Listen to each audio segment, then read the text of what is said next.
What's happening, party people? Hey, I want to just update you guys on a few things. Oh, before I get started, one thing I've noticed, now I've talked about this a month or two ago, and it hadn't gotten much better. Got a little better, but not much better. And that is the engagement I have on my videos. I don't think I've ever had more than 10% engagement on any of my videos except for one. So if you guys want to do me a favor or just kind of do a test, if you are watching this video, leave a like and or a comment, at least a like. I want to see if I could ever get maybe 50% engagement. That means the video's been watched 600 times, I got at least 300 likes. Or the video's been watched 1,000 times and I have at least 500 likes. Let's see if we can reach that goal. Heck, I'm guilty. I watched one of my videos and noticed that I haven't liked it. So let's start off by seeing if we could get me a video with at least 50% engagement. Now, I think I had one video that went viral. And that video was about things you should not do in the salvage yard. Man, I was getting 2,000-3,000 comments a day. I was getting about 40,000 views a day on that thing for about 4 or 5 days, and had tens of thousands of views on it within a week. So other than that video, I don't know of any video that I've had that went viral. And what I mean by that, this video had more than, let's say, 100,000 views in 2 weeks. In any 2 week given time. You can have a video that's been on the internet for 4 years, all of a sudden go viral because the algorithms is recommending it to people, and the people that are seeing it have some kind of like or dislike with it, and it causes engagements, and that video can go viral after it's been on the internet for years.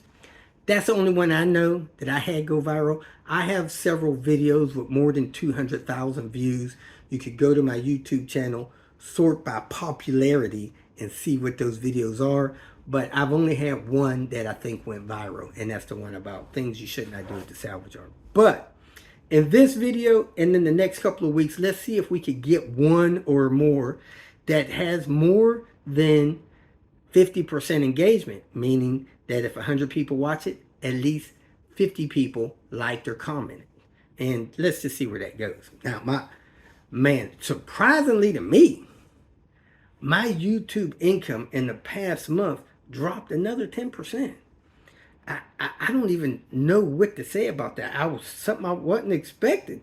I'm talking about my August income, my check I got from August dropped 10% compared to July. Now, last time I talked about this, I've had several people renew their subscription to Patreon, which upped that by maybe 15%, but it still doesn't come close to offsetting the hit that the popular YouTube section is experiencing. I'm not saying that to plead for people to support me Patreon. If you want to support me on Patreon, please do. I appreciate the help. I have a couple of times where I've helped people that do not have the money to pay. Now, I appreciate when they let me know that up front, but when I go out of my way, I spend monies out of my pocket, I travel afar to help someone, and then they don't have the money to pay, that means I get to pay. You know, an example of that is, there's a job I did recently that I went out of my way. I spent $1,000 out of my pocket because they promised me they was going to pay for the work. I worked for a couple days. I did the job. They're excited. Then I found out someone was supposed to help them pay. Then that person took forever to pay, and then they wrote me a bad check. I'm out of a good chunk of money, in my opinion. For every day that I work about a full day, I can make anywhere from 300 to 500 bucks. You know, that's on a good day. Now, being an independent traveling person, I don't get to work every day. So that's not something that happens every day. However, when I do work a couple of full days, it would be nice to get paid for those couple of full days. But in this case, that didn't happen. That kind of stuff happens seldom, you know. And then you, of course, you have people that wanna, that, let's just say they're not nice, let's just say they're not ethical, and they short you on purpose, you know, and that hurts as well. Now, for the most part, my viewers appreciate the savings that they get, even with covering my travel expenses. I talked to one of my viewers recently. He said for one job, he paid like $170 for them to give him an estimate on the job that they wanted to charge him $900 for, in excess of $900. I had recently done almost the same exact job for someone with 10 other jobs added for less than $900. So a lot of people that have me come do things, they're paying 50 cents on a dollar or less in many cases. So I want to just say, hey, if for some reason you think there's a chance that you don't have the funds to cover me, let me know that, so that I can try to work that in and help you without being a detriment to me. Now, right now, I'm in an area where I'm almost 3 hours from someone that wants my help. 3 hour drive there, 3 hour drive back. That's 6 hours. And if I spend 2 hours with them, that's a full day. I'm not going to have time to do anything else, not considering the cost of the travel there, the cost of meals and stuff, and the cost of travel back. So that trip there can cost me 150 bucks in gas and meals. And then I'm with them an hour or two. They may cover an hour of my time, or they may cover 2 hours of my time. Very few people want to pay me for traveling there or back. So if I did it according to my plan of me trying to make 50 an hour, that would be a $400 day. But they want me to make that trip for 50 bucks, cover my gas or there or back or something. That would be an 8 hour day to maybe make 50 bucks, or make nothing because they only want to cover my gas. I can't afford to do that because I have life just like everybody else. I have Uncle Sam with his money. I got my place where I pay to live. I have food, clothing, care for the vehicles I have. I just can't do it on a normal basis. Those kind of charity type things is things that, one, I either make a special plea for support from my viewers, or two, I try to get while I travel through that area. I just can't make a 6 hour trip and not even get covered for all my expenses and going. That generally doesn't work in life for anybody. Now, when you're dealing with a specialist, let's say if you have someone that has a specialty in a craft, in today's society, these people make anywhere from $150 to upwards of $300 an hour. I know specialty services that cost more than $300 an hour. First of all, these people are not working every hour. They're working a couple hours a day here, a couple hours a day there. So most of them are not wealthy, but they charge $200-300 an hour because they have such a specialty. And I know mechanic shops and dealerships that are charging anywhere from $225 to $275 an hour for their mechanic service. So am I trying to say I'm worth $300 an hour? Not really, but it wouldn't be unreasonable for someone to pay $300 an hour for someone that's a specialty in their craft. You know, when you're talking to people that have a high level of competence in their field, man, they normally charge more than the going rate. And when your dealerships are charging $250 an hour and your independent shops are charging $150, $175 an hour, it wouldn't be unreasonable for me to maybe expect that in the specialties that I operate in. So I said all that to say this: it's hard for me to travel 6 hours to do 1 hour's worth of work for somebody or to evaluate something for somebody when my videos already do that. My videos shows you how to fix something that'll take me an hour really good. Why should I drive 6 hours to do that job that you will pay me $50 a day? I, I, I can't do it. I'm not trying to be mean. I just can't do it. If I'm passing through, man, I'd be glad to stop there, do that hour or two worth of work for you, and move on down the road. Other than that, I can't do it. Besides that,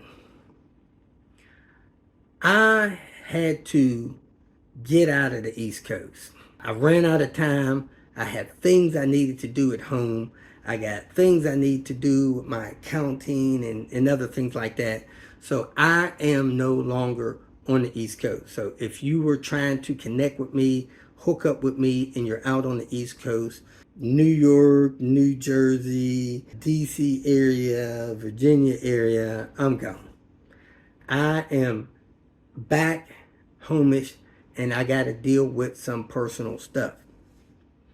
I took a good look at what I have to deal with, and man, this is kind of a handful in dealing with these cars and some accounting and some other things I need to deal with. I'm going to be home close to a month. So if you were expecting me to connect with you within the next month, it's probably not going to happen.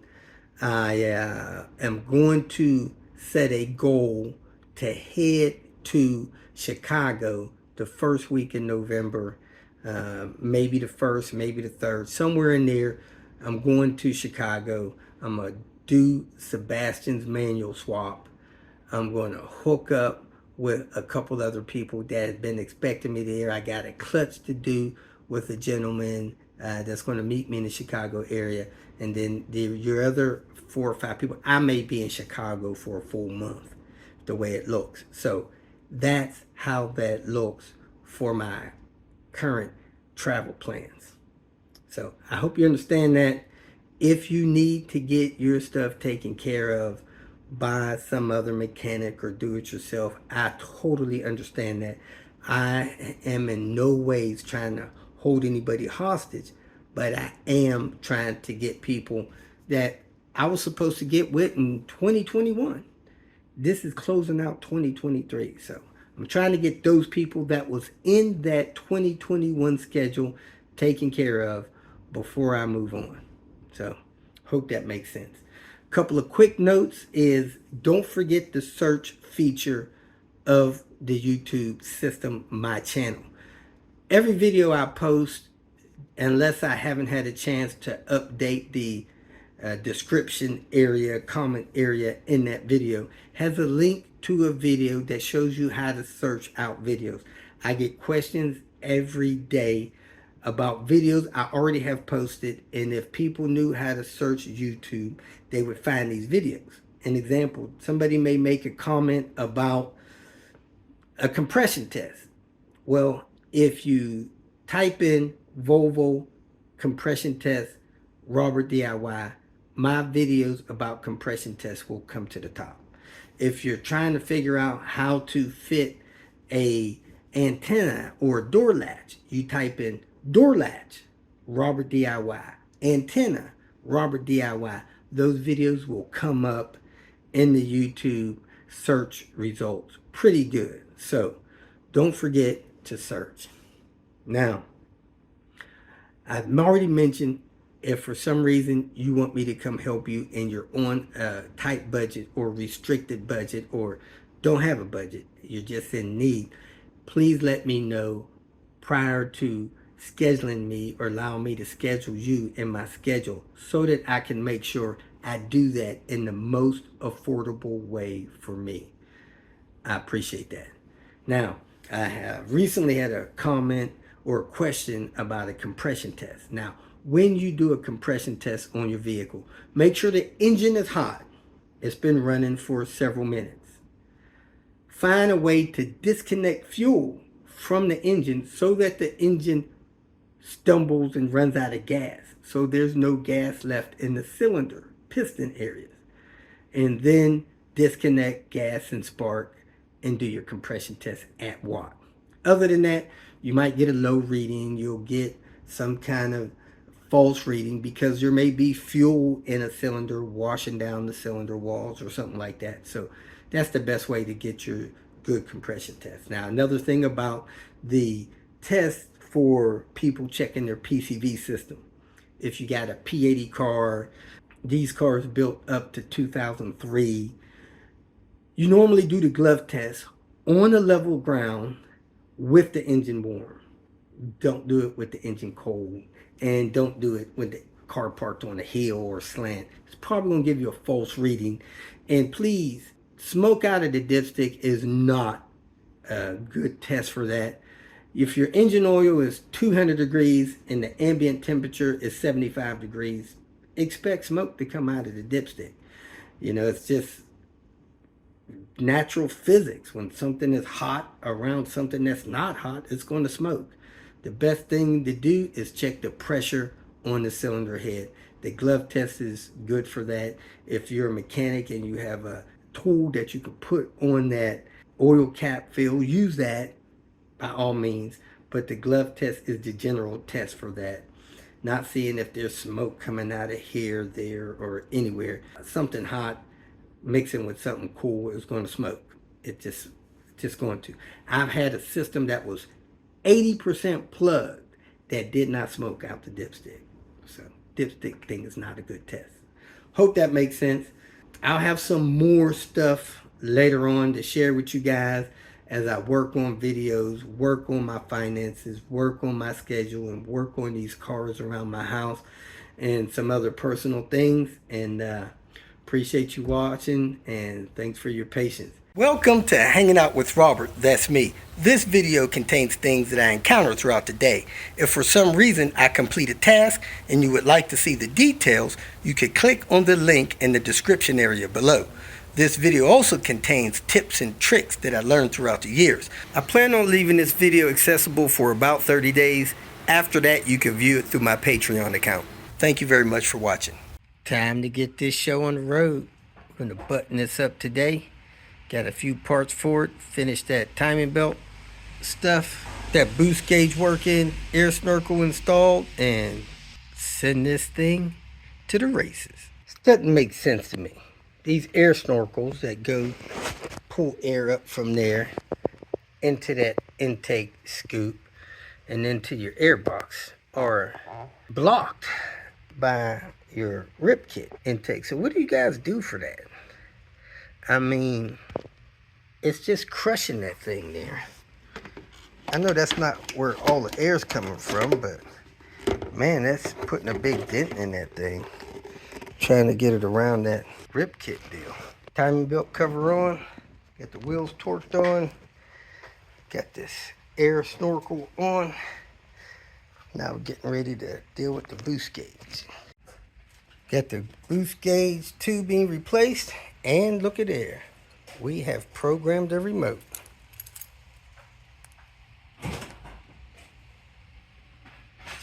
Got the light working and everything.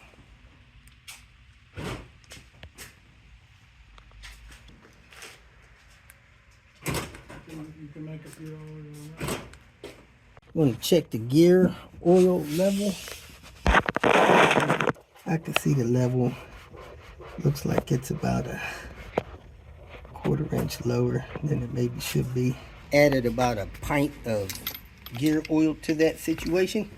We are all done. We're going to go for another test drive and see if the cruise control works. And the cruise control works, folks. We are cooking with grease. Yes, we are.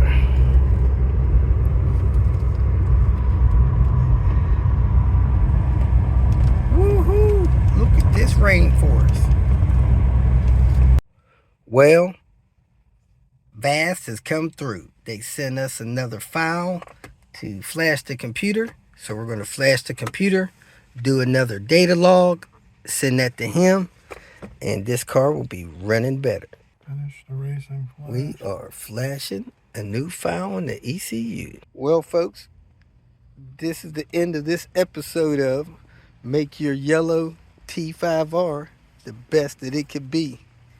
Man, I tell you, this car outruns Panther. Whew! Whew! Man, hopefully I could get Lemonade up to that point, but this thing jumps off the ground. It's nice. This is limoncello. Limoncello. You got lemonade, I got limoncello. Man, nice car. Shoot, this car might inspire Jim to live another 20 years just to enjoy it. Later. If you feel that this information was useful, please like it and share it with your social media friends. You can subscribe to my channel so that you will get notifications of future videos that I post. You can follow me on Twitter, and if you need to contact me directly, please visit my website. And if you have any questions, leave them below, and someone or myself will reply to them. Again, thank you very much for watching.